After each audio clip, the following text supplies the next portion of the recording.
वह इस दुनिया का सबसे अधिक टूटा हुआ व्यक्ति होता है।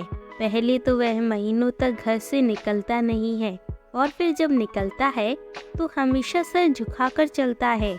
अपने आसपास मुस्कुराते हर चेहरों को देखकर उसे लगता है जैसे लोग उसी को देखकर हंस रहे हैं। वह जीवन भर किसी से तेज स्वर में बात नहीं करता। वह डरता है कि कहीं कोई उसकी भागी हुई बेटी का नाम न ले ले। वह जीवन भर डरा रहता है। वह रोज मरता है, तब तक मरता है जब तक कि मर नहीं जाता। पुराने दिनों में एक शब्द होता था, मोछ मदरा।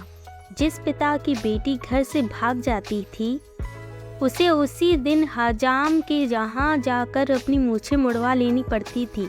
यह ग्रामीण सभ्यता का अलिखित संविधान था। तब मनई 2 बार ही मूछ मुड़वाता था, एक पिता की मृत्यु पर और दूसरा बेटी के भागने पर।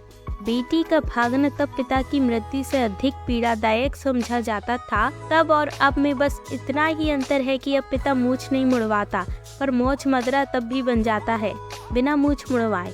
किसी के फेर में फंस कर घर से भागते बच्चे, लड़के और लड़कियां दोनों, यह नहीं जानते कि दरअसल वे अपने पिता की प्रतिष्ठा के मुंह में मूत्र कर जा रहे हैं। निरीह पिता का मुख जीवन भर उस मूत्र के कड़वे स्वाद से गजबजाया रहता है।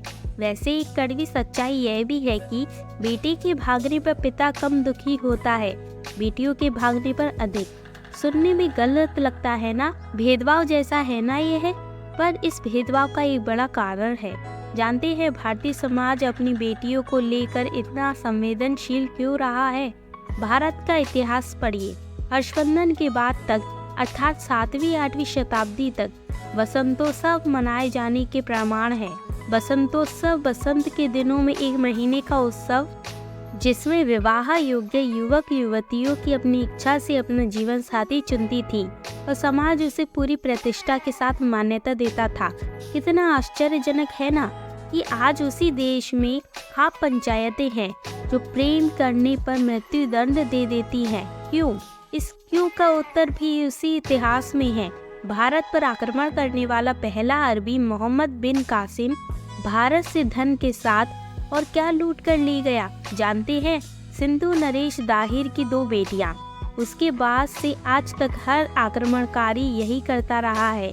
गौरी, गजनबी, तैमूर सबने एक साथ हजारों लाखों बेटियों का अपहरण किया। क्यों?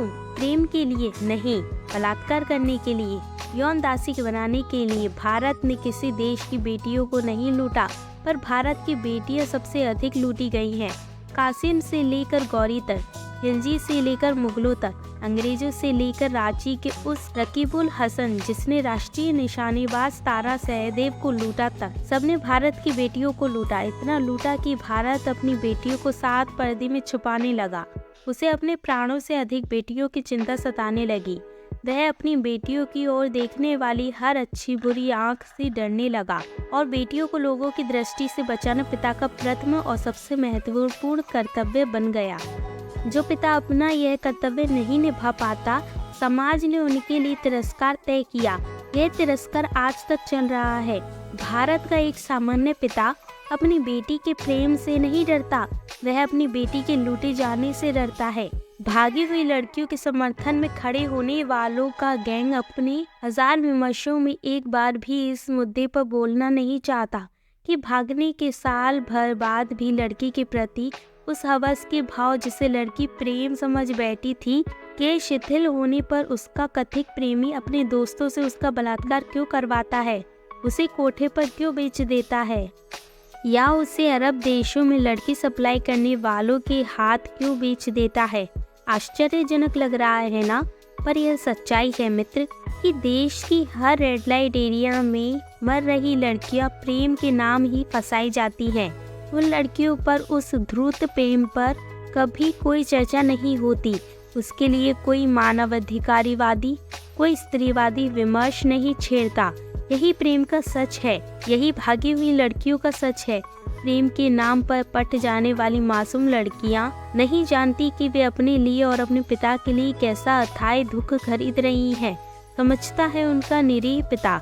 भागी हुई लड़कियों का पिता इस दृष्टि का सबसे निरीह पुरुष होता है।